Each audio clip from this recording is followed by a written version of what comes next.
Fellow Spartans, how you doing, and welcome back to another video. So last week CA released a new in-engine trailer for the Dwarves, which was fantastic, and apologies I haven't given you my thoughts and impressions earlier on this one, but I was actually away on holiday when it was unveiled, and then this week I was down at Creative Assembly, so I've only just got round to having some time to sit down and talk to you about it.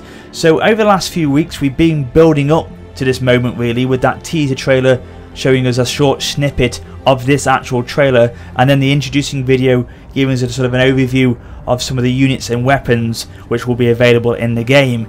Now I did do an analysis vid on that introducing video, which shows a link to down below in the description if you missed it, but on it I did speculate that we could see underground battles within Total War Warhammer, and while this trailer has definitely, without doubt for me, confirmed that to be the case, and I'm super excited about it, I can tell you. The sound of having underground warfare with sieges and Karak fortifications has got me drooling with excitement. So this trailer was pretty spectacular, I'm sure you'll agree, and even though it wasn't showing the full in-game engine footage, it still gives us a very clear impression of what to expect with animations, models, and of course the setting and scale of this epic battle, which will hopefully be shown of course in Total War Warhammer. Now the first theory I've got is linked around the Dwarf engineer, which we saw at the beginning when he searches for spare parts for his gyrocopter. Now this could be related to how some of the quests or technology will evolve for the Dwarven faction. Will it be that we have to search abandoned mines like this one to build new technology, like a gyrocopter for example, that we have to therefore go to specific locations on the campaign map to unlock these new items, possibly for progression in units and technology? It's just a theory, but you know, who knows on that one. That could possibly be the case. And it does strike me as well that the Dwarven Kingdom is a forgotten race that is on the decline and weakening at a fast pace. I mean, the voiceover does say near the beginning, death comes to the Dwarven realms, as if to say that the enemy are sensing that they are weaker and are coming for them, that their numbers are dwindling from various wars, and that they are struggling to hold on to their homeland. And so their leader, Thorgrim, Grudgebearer, has a huge task ahead of him if he is to try and hold on to what remains of this once great power. So the in-engine trailer is showcasing a demo called The Ambush at the Thundering Falls, which has been confirmed to be playable at EGX later this month, which I can't wait to get my hands on. Now EGX is running this year between the 24th and 27th of September at the NEC in Birmingham, England. So Creative Assembly are going to be having a big presence there, so if you are going, do let me know in the comments below, and it would be awesome during the event if you could meet up and maybe, you know, let me know how you've done on the battle if you've had a chance to play it at that point.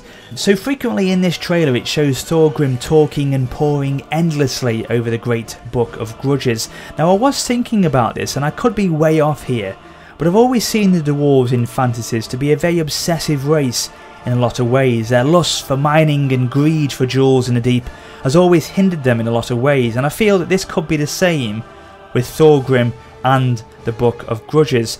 You know, is he that hell-bent on seeking revenge against these grudges to cross them off the list that he loses sight of his own people and way of life?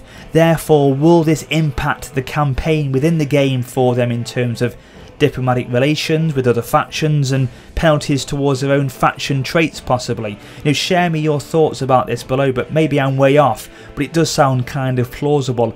But on this topic, grudges could open the player to the choice of a number of quest battles in the campaign for the Dwarves, active missions or maybe dynamic role-playing missions which are making more of an appearance in Total War, especially in Attila's DLC packs which have been seen this year. There was a section as well where Creative Assembly showed a drawing of what the Dwarven Karaks may possibly look like in the game. They seem to have a lot of depth to them, with many different levels and plateaus to really add that large sense of scale that they will have, and it will be very interesting to see how they are represented to us on the campaign map as well, because Karaks are known to have a lot of levels to them, as you would imagine, with a huge network of tunnels within them. So to see that visually on the campaign map is something I'm very eager to see. Another theory I've got is the possibility of bringing across the Horde and abandoned city mechanics from Attila and implementing some kind of variation of that into Warhammer, a scenario whereby possibly you'd have to lead a band of expeditionary forces on the map to reclaim back these abandoned Karaks in an attempt to recoup and build again their forgotten kingdom, maybe, like Karak 8 Peaks, which Thorgrim mentioned in the Book of Grudges, which is the largest and most ancient Dwarven Karak lost to the Night Goblins centuries ago, and no doubt will be included in the game. So again, let me know your thoughts on that one. Now, the section which led to the most spectacular extracts of the trailer was of course the battle between the Greenskins and the Dwarves, with the epic defensive siege of the Karak. I'm unsure as to whether it was the capital though, Karak, but either way it was an incredible scene. The fantastic armour on display from the Dwarven warriors, with the great clashing of units and weapons, really led to some great animations which I do hope are in the final game. We see the Dwarven Thane leading the charge against the enemy. The big question of course is, will this epic scale we see here transfer over to the full release of Warhammer with a smooth and well optimised game? Maybe if DirectX 12 capability is implemented, that will help in giving the game that all-round better performance that we all desire. The Karaks themselves are just incredible. The scale of them was unbelievable. The moment when they released that salvo of artillery fire from the numerous platforms left me open-mouthed.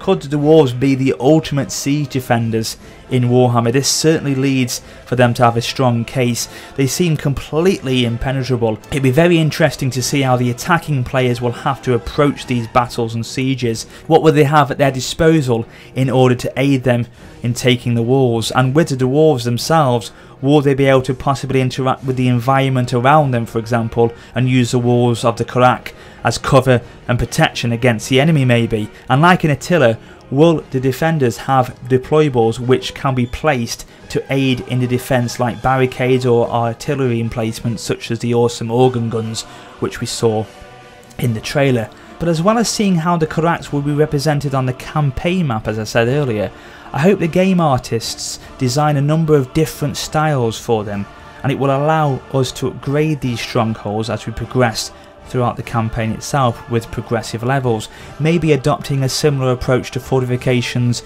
that are in Medieval 2, when you can have up to 3 levels of walls in place. I mean, this will surely offer some of the best, most exciting and even most challenging battles to be ever seen in Total War, especially on the multiplayer stage. Now, in terms of magic for the Dwarves, I was having a bit of a look around on the internet beforehand, and I believe that they can use runes as a source of magical power to enchant weapons and armour, and also I believe that they can summon anvils of doom to aid them on the battlefield.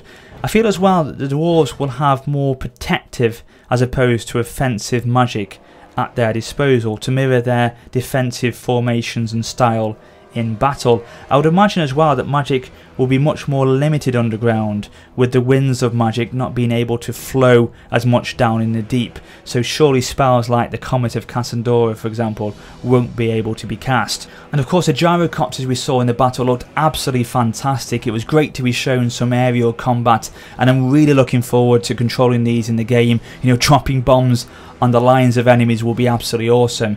And as with all aerial combat which is going to be in Warhammer, i.e. flying mounts, it'd be very interesting to see how we will get to control them from a player's perspective. Will we be able to control them in a first person way, similar to artillery in Rome 2 and Attila, for example? And am I correct in saying that the Dwarves will have no cavalry units, so devices like the gyrocopters will be their only source of real mobility? But yeah, I was really impressed with this trailer. The scale of it was epic, with these vast underground caves, and I really hope that this will be replicated in the game. And of course it was another perfect example of how they're really pushing the franchise forward with this fresh and exciting content for us all to enjoy.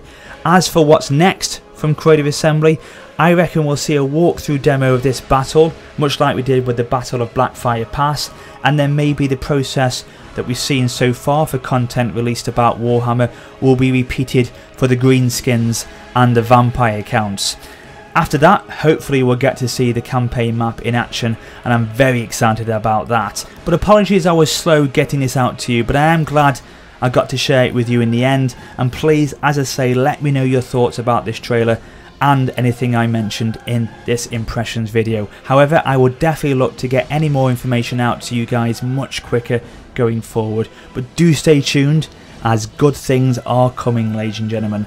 But until next time, this is Warrior Spotter for now saying farewell.